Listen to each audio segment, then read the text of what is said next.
आप मुझे एक बात बताइए कि मरने के बाद जब हम किसी का शोक व्यक्त करने के लिए जाते हैं, तो हम वहाँ ये क्यों पूछते हैं आमतौर पे ज़्यादातर लोग वहाँ यही पूछते हुए मिलेंगे आपको कि ये कैसे मरा? जब हमने ये जानने की कोशिश नहीं की कि कोई कैसे जी रहा है। आज अगर किसी और के साथ अन्याय हो रहा है, तो इसका मतलब ये है कि वो अन्याय आपके घर में भी आने वाला है। आप यदि चुप हैं और उसको रोकने की दिशा में कुछ काम नहीं कर रहे हैं, भले ही आज आप बहुत अमीर हों, किसी बड़े पद पर बैठे हों, आज आपको लग रहा हो कि आपके परिवार को छूना वो किसी के बस की बात नहीं है।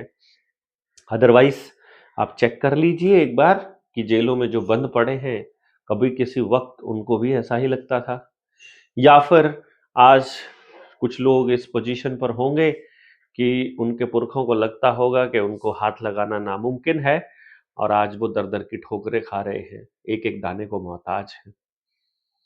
इस बात की तरफ आपको नजर दौड़ानी पड़ेगी और गौर करना पड़ेगा, तभी आप समझ पाएंगे।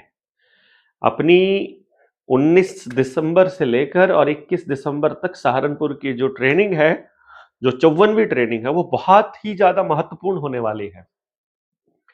इसके बाद जब हम हरियाणा के हर गांव में उतरेंगे, तो उससे पहले सिर्फ एक ट्रेनिंग और हो सकती है, अदरवाइज कोई ट्रेनिंग इसके बीच में नहीं आएगी और फिर हम डायरेक्ट हरियाणा के गांव में उतरेंगे। जो 30 लोगों की हमारी एसटीएल है, जिसे हम अल्फा कहते हैं, वो सारे लोगों से निवेदन है कि वो सब वहां पहुंचे, चाहे वो इस वर्धा वाली ट्रेनिंग में भी नहीं गए हों, क्योंकि इसमें हम लोग चर्चा करने वाले हैं बहुत खास, बहुत ही खास। एक पूरी टीम बनेगी, उस टीम का हम विवरण देंगे, उस टीम के विषय में हम आप सब लोगों को बताएंगे कि भाई कौन लोग हैं, किससे संपर्क किया जाए। फिर हर जिले से संपर्क करने के लिए एक व्यक्ति हम लोग आपको दे देंगे और हर राज्य में कि इस व्यक्ति से संपर्क करिए, फिर वो व्यक्ति पूरे राज्य को बता देगा कि किससे संपर्क करना है और फिर एक संगठनात्मक ढांचे में हम लोग जुड़ जाएंगे, ताकि संदेश एक दूसरे तक पहुंचाने का, एक नेटवर्क बनाने का, एक साथ में काम करने का, एक मत होने का, बात को यहां तक पहुंचाने का, यहां से वहां पहुंचाने का, एक दूसरे तक पहुंचाने का एक नेटवर्क जो बनाएंगे, उसी नेटवर्क की बनाने की प्रक्रिया को हम लोग पहले स्टेप को इस ट्रेनिंग बोल रहे हैं। आप लोगों को लगता होगा हम कोई आपको ट्रेंड कर देंगे कि हमसे ट्रेनिंग ली हुई है, ऐसा कुछ नहीं है। ये खाली एक ओरिएंटेशन प्रोग्राम है जो आप सब लोगों को एक दूसरे से मिलवाता है और एक भूमिका तैयार करता है, आप सब लोगों को बताता है कि हम क्या करने वाले हैं, ताकि आप लोग भी तय कर पाएं कि आप भविष्य में किसी से जुड़ रहे हैं, वो कौन लोग हैं, किस तरह से जुड़े हैं। और हाँ, अब की बार कुछ स्पेशल जो टॉपिक्स हैं वो हम लेने की सोच रहे हैं। मैंने वैसे ही बैठे बैठे एक दिन सोचा कि अब की बार की जो ट्रेनिंग है उसमें हम कुछ टॉपिक्स ले लें। आप भी कुछ टॉपिक अगर आपके दिमाग में है तो आप कमेंट में डाल के हमको बोल सकते हैं, हम उस क्वेश्चन को भी इसमें डाल देंगे अगर इसमें होगा तो।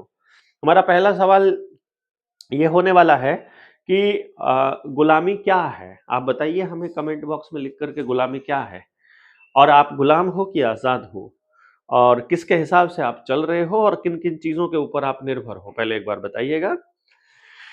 फिर जो अंग्रेज चले गए हैं तो उनके जो ये दफ्तर खुले हुए हैं, बीडीपीओ का, डीसी का, कलेक्टर का, एसडीएम का, जो कोर्ट हैं, ये पुलिस थाने हैं, ये किसके हैं और किसके आदेश से चल रहे हैं और किस हिसाब से चलते हैं? जीडीपी क्या है, विकास का क्या पैमाना है, आपका विनाश ही देश का विकास कैसे है, इस पर चर्चा होगी। और फिर एक होएगा कि जिसको आप विकास कह रहे हैं, जिसको आप अपनी तरक्की कह रहे हैं, वो तरक्की हमें किस कीमत पर मिल रही है, उसका हमें क्या हर्जाना भुगतना पड़ रहा है, या हमारी अगली संतानों को उसकी क्या कीमत अदा करनी पड़ेगी, इस पर भी चर्चा होगी इस 19 से 21 दिसंबर वाली ट्रेनिंग में। और यदि आप मतलबी नहीं हैं तो ये मसला सिर्फ आपका है या पूरे समाज का है, और समाज का है तो आप इस पर कैसे काम कर सकते हैं, तो इसमें हम लोग ये रखेंगे। बल्कि आने वाले समय में हम जो अपनी एक टीम तैयार कर रहे हैं, जो सब सारी समस्याओं के समाधान पर चर्चा करेगी, जो हम 23 जनवरी को जो चरखी दादरी में हम इकट्ठा हो रहे हैं, हम पूरे हरियाणा में कितने गाँव में जा पाएँगे और कितने गाँव से लोग वहाँ आ पाएँगे, ये भी एक विषय रहेगा। और आप सब लोग भी 23 जनवरी की टिकट करवा लीजिए। चरखी दादरी में हम कार्यक्रम करने जा रहे हैं, चरखी दादरी में ही प्रॉपर, और उसमें हम लोग एक तरह से उस पूरे के पूरे नेटवर्क को एक जगह पर इकट्ठा करके हम कुछ बड़ा ऐलान करने वाले हैं। ये समय बताएगा और आप लोगों की ऊर्जा बताएगी कि आप वहाँ से कितने बड़े ऐलान करवा सकते हैं। हमारे पास 100 लिस्ट हैं और समाज का कोई तबका हमने छोड़ा नहीं है। बाकी आपके आसपास क्या-क्या मुद्दे हैं, आप इनको एक बार कमेंट बॉक्स में डाल दीजिए। जैसे पानी अगर आपका खराब आ रहा है, अंडरग्राउंड पानी को खराब किया जा रहा है, पेस्टिसाइड का है, आत्महत्या के कोई मामले हैं, मेडिकल माफिया का, फार्मा माफिया का है, पुलिस माफिया का है, या और कोई भ्रष्टाचार के मामले हैं, या तमाम तरह के कॉलेजेस में बहुत बड़ा मतलब घोटाला हो रहा है, अपार आईडी पे बड़ा षड्यंत्र चल रहा है, दूसरे और मुद्दों पर खूब सारी चीजें हैं जिनमें आप खूब सारी बातें लिख सकते हैं। और बीज का, बिजली का, पानी का, ये सब कानून बन रहे हैं, और विधानसभा लोकसभा की कार्रवाई को हम लोगों तक बताया नहीं पहुंचाया जा रहा है। टीवी का प्रोपेगेंडा जो चल रहा है, बच्चों के हार्मोन्स चेंज हो रहे हैं, जबरदस्ती वैक्सीनेशन हो रहा है, वैक्सीनेशन से जो साइड इफेक्ट है उसके ऊपर सरकार कुछ नहीं कर रही है।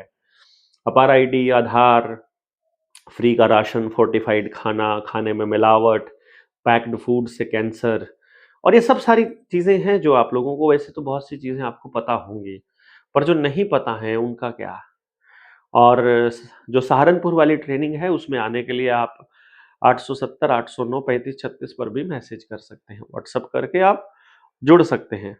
और एक और नंबर था, वो शायद मिस हो गया है, चलो any how, not a big deal. वो भी मैं आपको चलो बता ही देता हूँ, 98 97 30 8 9 10 ऐसा कुछ नंबर था, 98 97 30 8 9 10 ये नंबर था। आप इस पर भी व्हाट्सअप करके जानकारी हासिल कर सकते हैं। और ये चीज़ें अभी अभी आपने देखा होगा भाई रवि आज़ाद के ऊपर, उनके जो पॉलिटिकल प्रतिद्वंदी हैं, उन लोगों ने मुकदमे करवाए हैं। 98 97 30 8 9 10, हाँ यही नंबर है। रवि आज़ाद का केस आपने देखा होगा। देश में कानून व्यवस्था का हाल क्या है, इससे आप अंदाजा लगा लीजिए कि किसानों की लड़ाई लड़ने वाला एक व्यक्ति, जिसके ऊपर अभी ढाणी लक्ष्मण में जो मनीषा बहन वाला केस हुआ था वहां पर भी आरोप लगे, बाद में सारे आरोप झूठे लगे निकले। फिर अभी उसकी उनके ऊपर एफआईआर करवाई गई। वो लड़का जिसने एफआईआर करवाई थी उसने आकर के ऑनलाइन बता दिया कि मेरे को धोखे से एफआईआर करवाई है। अब उसके ऊपर नाबालिग के साथ छेड़छाड़ जैसे दूसरे केस लगाए हैं, क्योंकि पैसे खाने के आरोप और ये औरत के आरोप, ये हर उस व्यक्ति के ऊपर लगेंगे जो भी सत्ता के सामने आंख दिखाएगा। ये कल को आने वाले समय में जनता सरकार मोर्चा के साथियों के ऊपर भी लग सकते हैं, मेरे ऊपर भी लग सकते हैं। पैसे वाले तो आपने देखे ही होंगे, लेकिन वो चूंकि हमारे साथी सब सारी कमान उन्हीं के पास है, तो इसलिए मुझे कोई खतरा रहता नहीं है कि मैं ऐसे आरोपों के ऊपर कोई टिप्पणी कर पाऊं। और मुझे तो 24 घंटे लोग देखते हैं अपने साथी, तो कोई इतने बड़ा खेल मुझे इतना ज्यादा टेंशन नहीं है। फिर हर्ष छिकारा को आपने देखा होगा, कोई भी ऐरा गैरा आकर के ऑनलाइन और गाली देने लग जाता है और धमकी दे देता है जान से मारने की। वो जो 2 दिन के अंदर एक गोली मारा था भाई, वो भी नहीं दिखाई दिया। और फिर मुकदमे तो नॉर्मली रहते ही हैं। बाद में अभी जो एक कर्नाटक में बिल आया है उसमें तो मतलब 10 साल तक की सजा है। बहुत ही शानदार तरीके से जाल बिछाया जा रहा है, और बीजेपी जाल बिछा रही है, इसको कांग्रेस आगे लेके जाएगी, क्योंकि कांग्रेस कुछ बोल नहीं रही है। सत्ता अगर चाहिए तो टॉप टेबल के साथ सेटिंग करनी पड़ेगी। टॉप टेबल को इतना मजबूत उन्होंने बना दिया है, तो उससे उससे ज्यादा मजबूती हमारे पास होगी, उससे ज्यादा लड़ने की ताकत हमारे पास होगी, तो ही हम लोग कुछ कर पाएंगे। तो भाई रवि आजाद को भी हम लोग कहना चाहते हैं कि भाई जहां जरूरत पड़ेगी सारे संगठन और लोग जो हैं वो आपके साथ के लिए खड़े मिलेंगे। पुलिस प्रशासन से भी और पूरे तंत्र से भी ये हाँ, मतलब आप इसको चेतावनी कहिए या फिर ये जानकारी के लिए आपको बता रहे हैं कि अकेला मत समझिए, कि अगर मान लीजिए डकैत साहब ने उनको कह दिया है, टिकैत साहब ने कि भाई हम मतलब कि हम इस पूरी कार्यकारिणी को भंग कर रहे हैं, तो आप सोचिए कि वो अकेले पड़ गए हैं। वो अपना संगठन बना लेंगे, उसकी चिंता मत कीजिएगा। ये दिक्कतें आती हैं, और भाई हरीश शिकारा से भी को भी ये मैसेज है, और बाकी सब लोगों को भी ये संदेश है कि भाई ऐसे लोग जो बोल रहे हैं, देखिए हर किसी का काम करने का तरीका अलग होता है, लेकिन कोई व्यक्ति समाज के मुद्दों को मुखरता से उठा रहा है, हर जगह खड़ा हो रहा है, ये कोई आसान काम नहीं होता है। इसमें पूरा परिवार कई बार टारगेट किया जाता है, हमने भी देखा है। और क्या-क्या प्रपंच रचते हैं विरोधी, और शासन प्रशासन क्या-क्या खेल खेलता है, ये पूरा भुक्तभोगी हैं हम। तो भाई हर्ष, अपने आप को अकेला नहीं समझना है, सारा प्रदेश का युवा आपके साथ खड़ा है। और ज़्यादा जो चूं-चपड़ करने वाले लोग हैं, ये भी समझ लें कि देश को छोड़कर भागने वाले लोग जितनी बकवास करते हैं, उतनी बकवास कोई नहीं करता है। क्योंकि उन तक जो खबर जाती है देश के हालात की, वो मीडिया के माध्यम से जाती है, और वो सब झूठ बोल रहा है। सारे अखबार, सारे टीवी चैनल। असल हालात ये है कि आज किसान मतलब हर किसान आत्महत्या करने को मजबूर है। गाँव के हर आदमी का मकान, दुकान, ट्रैक्टर सब बिक चुका है। पैकेट खा के उसका पैकेट वाला खाना खा-खा कर वो बीमार हो रहा है। नशे की सप्लाई लगातार गाँव में हो रही है। गुंडागर्दी चरम पर है, और सिर्फ लुच्चे गुंडे लोग ही राजनीति में रह गए हैं, और अच्छे लोग जो हैं वो चुप हो गए हैं। और उनकी चुप्पी की वजह से समाज में बर्बादी का ये आलम है कि किसान को एमएसपी के लिए भी लड़ना पड़ रहा है। वो अपने आस-पास इथेनॉल जैसी फैक्ट्री नहीं चाहता है, फिर भी उनको संघर्ष करना पड़ रहा है। आदिवासियों की ज़मीनों से उनको बेदखल किया जा रहा है, उनके जंगलों को ज़बरदस्ती काटा जा रहा है। लाखों, करोड़ों, 1 करोड़ पेड़ काटे जा रहे हैं, और एक पेड़ लगाने को पर्यावरण बचाना कहते हैं। मतलब इस तरह से आदिवासियों को अपने ही देश के अंदर उजाड़ना, ये कहाँ का न्याय है? और हर गाँव को अपना जंगल दोबारा फिर से आबाद करना पड़ेगा।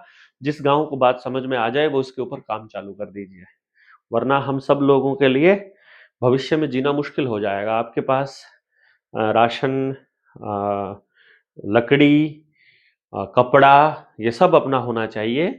रोटी, कपड़ा और मकान होना चाहिए, और लकड़ी तो खास तौर पे होनी चाहिए, और वो जंगल के अलावा दूसरी जगह से नहीं आएगी। अगर किसी और जगह से आएगी तो उसको व्यापार बना दिया जाएगा। तो इन सारे विषयों पर हम लोग सहारनपुर वाली ट्रेनिंग में 19 से 21 चर्चा करने वाले हैं। आप सारे लोग पहुँचिएगा, जितने भी एसटीएल्स हैं वो तो ज़रूर पहुँचेंगे वहाँ पर, उनको तो पहुँचना ही है। वहाँ से ही हम लोग एक टीम अनाउंस करने वाले हैं, बल्कि उनकी वीडियोज़ बना के भी हम कोशिश करेंगे सबको दे दें, ताकि ताकि सबको पता चल जाए कि कौन साथी है ये, नाम क्या है, और इससे संपर्क करना है तो इसका फ़ोन नंबर क्या है, और किस जिले वाले साथी को किससे संपर्क करना है। तो ये सारे साथी जितने भी हैं आप पहुँचेंगे, और हम सब लोग मिलकर के इस लड़ाई को और मजबूत करेंगे। ये मजबूती एक दूसरे को देते रहेंगे। इसी दिशा में हम लोग आगे बढ़ रहे हैं, और यही हमारा पर्पस भी है कि सब लोग मजबूत हों। सबका मजबूती में हमारी